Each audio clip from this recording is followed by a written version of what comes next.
pessoal, dando sequência na aula de temperatura, vamos ver hoje um dos efeitos que a variação de temperatura provoca no corpo. Esse efeito é a chamada dilatação térmica. A dilatação será dada através de uma alteração sofrida pelas dimensões de um corpo. E aí essa alteração pode ser num caráter de comprimento, num caráter de área ou num caráter de volume. Os três tipos a gente vai estar verificando nessa aula. Aqui nós temos alguns exemplos, dos efeitos da dilatação. Aqui nós temos os trilhos de um trem e esse fenômeno, muitas vezes as pessoas pensam que é exagero, é montagem, mas um aumento extremo na temperatura, em Nova Jersey, causou o descarrilamento de um trem. Isso ocorreu porque os trilhos se dilataram e não tinham espaço para crescer. O que aconteceu? Esse descarrilamento. Sabemos que, em geral, esses trilhos são construídos de modo que exista um espaço entre eles, que são as chamadas juntas de dilatação, para que em dias quentes, quando eles crescerem, eles possam ter espaço e não se chocar e acabar empenando um para cima do outro. Aqui nós temos alguns exemplos na construção civil. Pontes, por exemplo, juntas de dilatação também são deixadas, para que, claro, não ocorra um dano na estrutura, principalmente em lugares onde a amplitude térmica ela é bastante elevada. Olha só os fios dos postes. Quem nunca percebeu esses fios nas redes de distribuição de energia, que às vezes são formadas aquelas barrigas por esses fios. Essas barrigas são provocadas exatamente porque em dias quentes elas crescem, aumentam de tamanho e aí formam aquela barriga. O contrário também ocorre em dias mais frios, ou seja, quando a temperatura é reduzida, ocorre uma contração nesse comprimento dos objetos em suas dimensões em geral. Aqui eu trouxe para vocês alguns coeficientes de dilatação para a gente verificar os que se dilatam mais ou menos. Então, o alumínio, por exemplo, tem um coeficiente de 24 vezes 10 a menos 6. Olha só, o vidro comum 9 vezes 10 a menos 6 e o pirex 3,2 vezes 10 a menos 6.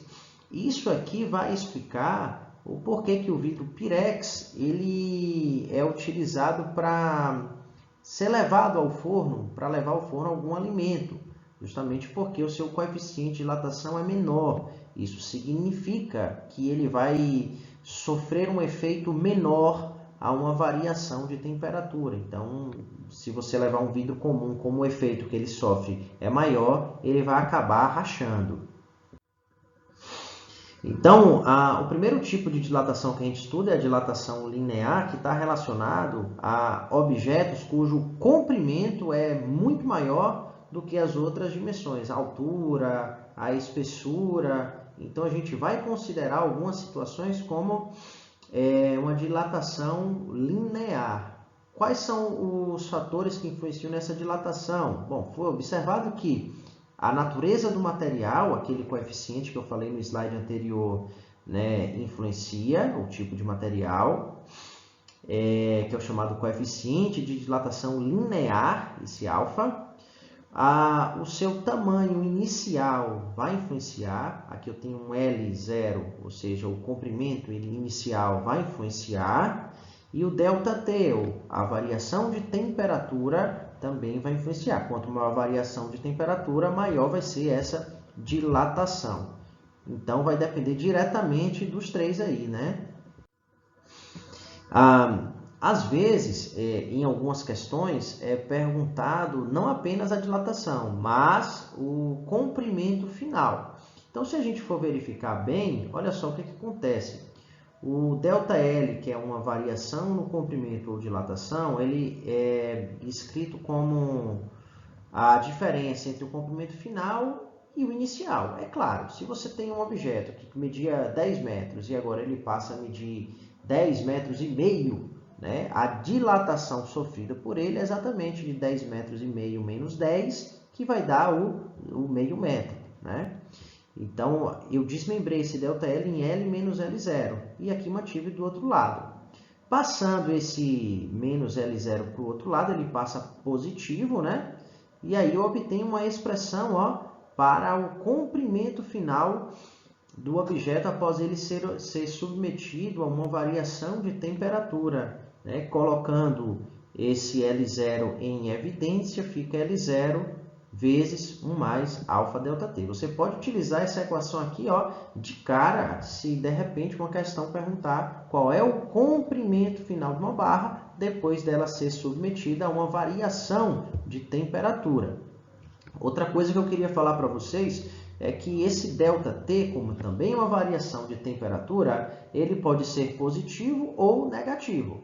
Ele vai ser positivo se eu tenho um objeto aumentando de temperatura, ou seja, saindo de 10 para 50 graus Celsius, esse ΔT é 40, mas ele pode ser negativo quando eu tiver um objeto sendo resfriado, ele saindo de 40 e chegando em 10. Aí você faz 10 menos 40, né? Você vai ter uma variação de temperatura de menos 30 graus Celsius. Agora, tem objetos como, sei lá, chapas metálicas, por exemplo, que eles são perfeitamente modeláveis como planos, né? Como superfícies. Então, nesse caso, estaremos tratando de dilatação superficial. E aí, objetos circulares, retangulares, enfim, onde a sua espessura é desprezível, né? A sua terceira dimensão é desprezível, vamos tratá-lo como uma dilatação superficial. Nesse caso, a equação vai ser parecida da dilatação linear. Vai mudar as letras porque existe um outro significado por trás delas. Por exemplo, agora eu não tenho mais ΔL de dilatação linear, eu tenho ΔS de dilatação superficial. Lá eu tinha um alfa como coeficiente de dilatação linear. Aqui eu tenho um beta como coeficiente de dilatação superficial. Mas veja que a lógica ela é mantida. Lá eu tinha um comprimento inicial L0. Aqui eu tenho uma superfície inicial L0, né? E o ΔT é mantido. Aí você tem que ter em mente todos aqueles cálculos de áreas que a gente aprende na matemática. Cálculo de retângulo, cálculo de circunferência, quadrado, enfim, triângulo, enfim, todas as figuras planas, né? Você tem que ter em mente essas áreas. Não são difíceis, pessoal. E teremos uma situação onde a dilatação volumétrica vai ser necessário ser calculada, que é quando o objeto possui 3 dimensões consideráveis, sei lá, um cubo, um dado, né? Ele tem comprimento, tem a altura e tem a espessura. Então, são 3 dimensões consideráveis aí. Eu preciso calcular a dilatação volumétrica. Os recipientes, dilatação volumétrica. Líquidos, dilatação volumétrica, porque os líquidos estarão em recipientes, beleza? Gases, da mesma maneira, eles possuem volume considerável.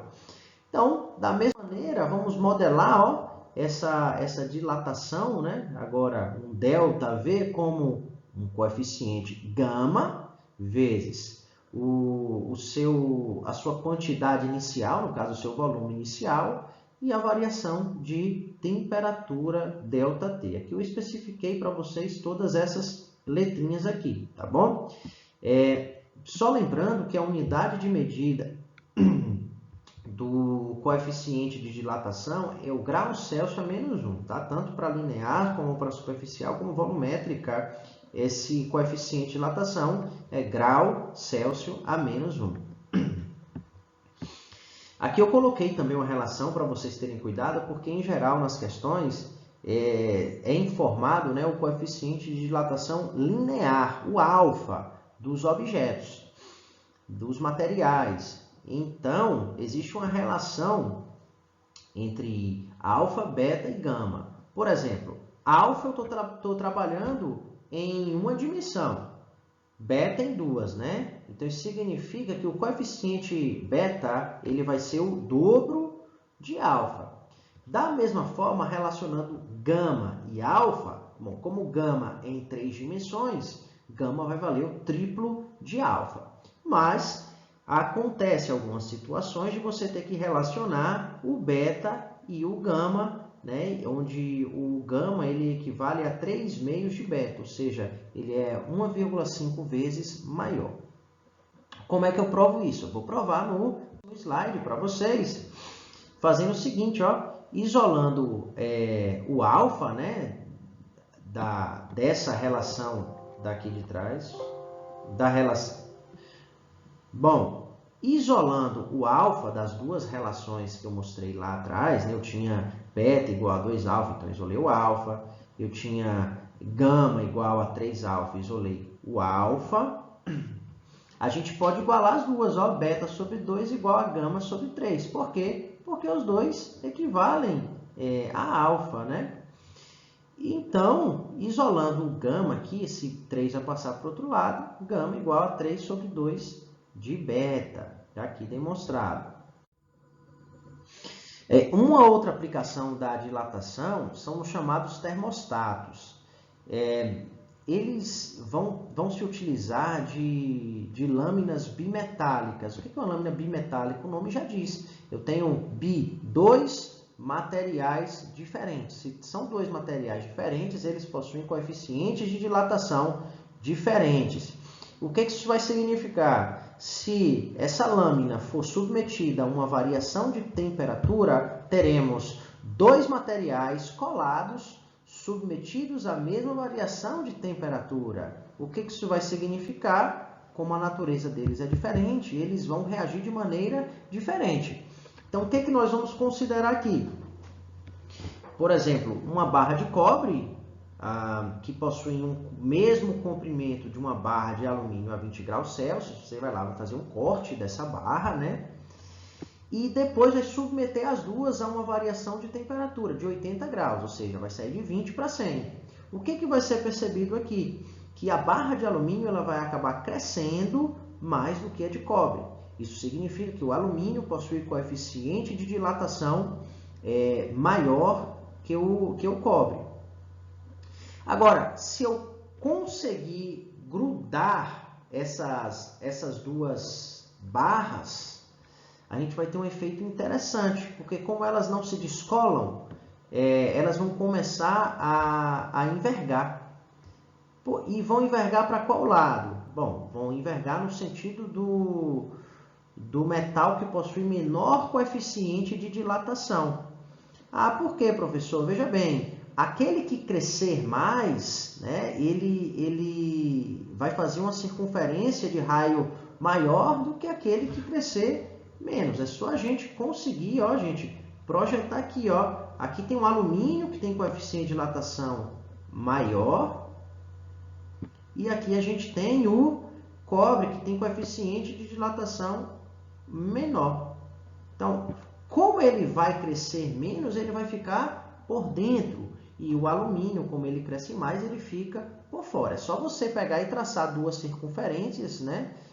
Uma dentro da outra, e você vai perceber que aqui está fora, ela é maior. Tá? Então, respeitando essa lei aí da natureza, o maior sempre vai ficar por fora.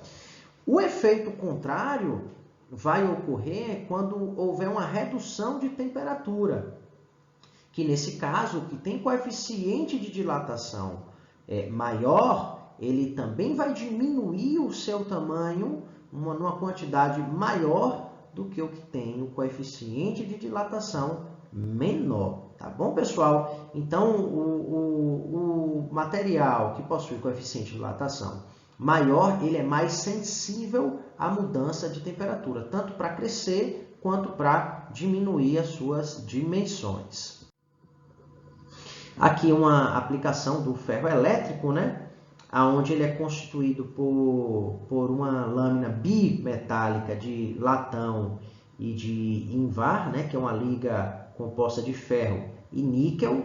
O que acontece? o coeficiente de dilatação do latão é maior do que o dessa liga, né, desse INVAR. O que vai acontecer? À medida que o ferro vai esquentando, eles vão se dilatando e o latão vai fazer uma curva entortando essa lâmina bimetálica para baixo. E aí ela vai acabar se descolando, né, desse contato aqui que fecha o circuito para passar a corrente elétrica. Nesse momento você escuta aquele estalozinho no ferro elétrico e é porque ele está desligando. O que acontece depois, com a corrente elétrica desligada, ele começa a resfriar, vai começar a resfriar e aí ele vai retornar para sua posição original e vai tocar, né, no contato. Aí ligou de novo, vai começar a esquentar, ele tac, descola. E aí ele vai ficar repetindo esse processo enquanto você estiver utilizando o ferro elétrico. Da mesma forma que ocorre a dilatação nos sólidos, vai ocorrer a dilatação nos líquidos. Porém, todo líquido vai estar dentro de um recipiente. E o que a gente precisa saber? Os líquidos possuem coeficiente de dilatação maior que o dos sólidos. Significa, assim, que eles se dilatarão mais do que os sólidos. Então, se eu tenho um recipiente, esse recipiente está completamente cheio com líquido, né? E submeter os dois à mesma variação de temperatura, a tendência é que o líquido transborde e caia fora do recipiente. Por quê? Porque eles se dilatam mais do que os sólidos. Então, o cálculo da dilatação do líquido precisa levar em conta também que o recipiente se dilata. Como é que a gente vai calcular isso aqui? Bom, a dilatação sofrida pelo líquido vai ser dada igual a dilatação aparente, que é essa do líquido que transborda. Aí você tem a impressão que é só aquilo que o líquido se dilatou, mais a dilatação do recipiente. Então, você tem lá um recipiente e um líquido, com os dois com volume inicial de, sei lá, 3.000 centímetros cúbicos. Digamos que o recipiente se dilate em 2 centímetros cúbicos e o líquido se dilate em 10 centímetros cúbicos. Quer dizer, você não vai ter um transbordamento de 10 centímetros cúbicos de líquido, mas apenas de 8, né? Porque o recipiente ele aumentou em 2 a sua capacidade. Então, só deixou transbordar os 8 centímetros cúbicos. Leve em conta essa equação, pessoal. E aí lembre-se que a dilatação volumétrica é igual ao coeficiente de dilatação vezes o volume inicial vezes a variação de temperatura. Para os três aqui. Esse efeito de dilatação volumétrica vai ser aplicado, né, nos gases, nesses balões de gases. Por quê? Bom, o balão ele tá no solo, tá? Não está flutuando ainda, e aí você aquece esse gás. Nesse processo de aquecimento do gás, ele se expande. Nessa expansão, ocorre uma redução na sua densidade e aí ele começa a flutuar. Então, mais uma aplicação aí da dilatação, né, dos corpos, esses balões a gás. Você precisa que ele se dilate para reduzir sua densidade, ficar mais leve que o ar e flutuar. Vamos para alguns exercícios aqui. Bom, uma barra de ferro é aquecida de 20 graus Celsius até 70 graus Celsius. Falou de barra de ferro, a gente compreende que a dilatação linear ela vai ser dominante aqui. Sabendo que o comprimento da barra a 20 graus Celsius é de 3 metros e que o coeficiente de dilatação linear é igual a 1,2 vezes 10 a menos 5 graus Celsius a menos 1, determine a dilatação da barra e letra B, o comprimento final. Na letra B ele pede o comprimento final e se ele só tivesse pedido isso, poderíamos ter utilizado aquela equação que deduzimos lá atrás, né? Comprimento igual ao comprimento inicial vezes 1 mais alfa delta t. Volta lá depois do vídeo e reveja essa fórmula. Mas a questão pediu a dilatação na barra, o ΔL, então vamos calcular. Vamos lembrar que o ΔL é o alfa, que é o coeficiente de dilatação linear, o alfa, eu vou representar ele aqui, vezes o comprimento inicial. O comprimento inicial dele é os 3 metros, está aqui o comprimento inicial, vezes o ΔT, que é a variação de temperatura. Veja, ele está saindo de 20 graus Celsius para 70 graus Celsius. Então, aqui está o nosso ΔT. Professor, nessa questão você trocou a ordem aí do coeficiente linear com o comprimento inicial. Tem algum problema? Não. A ordem dos fatores não altera o produto. Vamos lá, vamos seguindo a nossa continha. Ó. O ΔL, fazendo essa multiplicação aqui, vai dar exatamente 180 vezes 10 a menos 5 metros. Faltou o metro aqui, hein? Ah, tá. Pronto, chegou ele aqui. Beleza. Organizando isso aqui, para retirar esse menos 5, a gente voltou às casas, ficou 0,00180 metros de dilatação linear. Só fazer a continha aí, tá bom? A letra B, que é o comprimento final, e o comprimento final vai ser dado pelo que ele media antes, mais o que ele cresceu. É o que vamos calcular agora, ó, o que ele media antes, mais o que ele cresceu. Se antes ele media 3 e agora ele cresceu esse ΔL dado, vamos fazer a continha e vamos encontrar exatamente 3,0018 centímetro. Não, gente, é metro. Vamos apagar isso aqui, ó. Metro. Beleza? Vamos seguir para mais uma questão aqui. Um cubo de alumínio com coeficiente de dilatação linear 2 vezes 10 a menos 5 graus Celsius a menos 1 tem aresta de dimensões de 10 centímetros quando a temperatura é de 0 graus Celsius. O volume do cubo a 100 graus Celsius será em centímetros cúbicos. Veja bem, é uma questão que agora fala de cubo. Se fala de cubo, eu tenho algo parecido com um dado, então temos a dilatação volumétrica. Para calcular a dilatação volumétrica, é o coeficiente volumétrico vezes volume inicial vezes a variação de temperatura. Bom, vamos organizar esses termos aqui e lembrar que o coeficiente volumétrico é 3 vezes o coeficiente linear dado na questão aqui para a gente. Então, vamos calcular o coeficiente volumétrico. 3 vezes 2 vezes 10 a menos 5 dá 6 vezes 10 a menos 5, já possuímos. Agora, vamos encontrar o volume inicial. E o volume inicial de um cubo é dado pela sua aresta ao cubo. A aresta dele vale 10 centímetros ao cubo, vai dar 1000 centímetros cúbicos.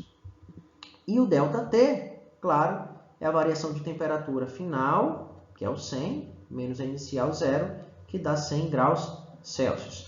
Pegando agora esses 3 valores que obtemos, ó, vamos substituí-los na equação.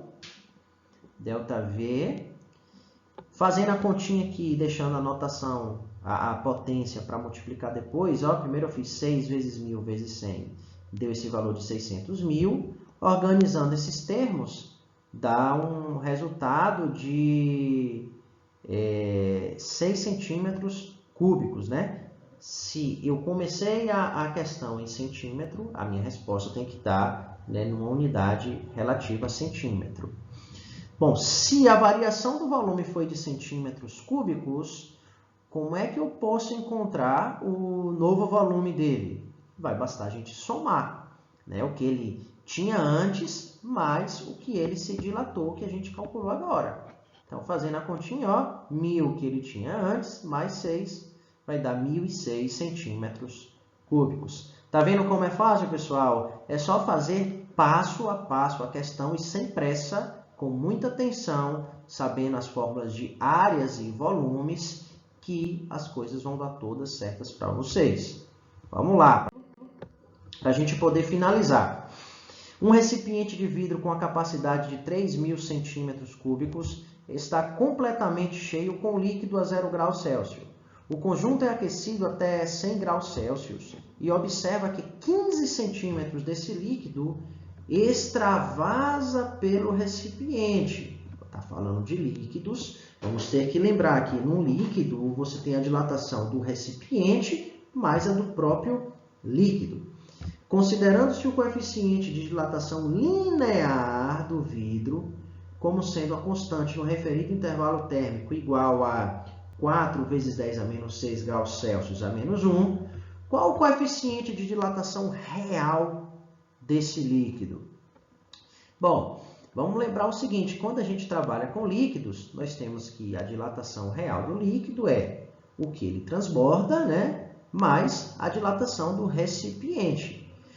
O que ele transborda, que é a dilatação aparente, já está sendo fornecido para a gente na questão. Olha só o 15 aqui, ó, 15 centímetros cúbicos. Beleza? Eu coloquei aqui ó, como AP para não escrever aparente.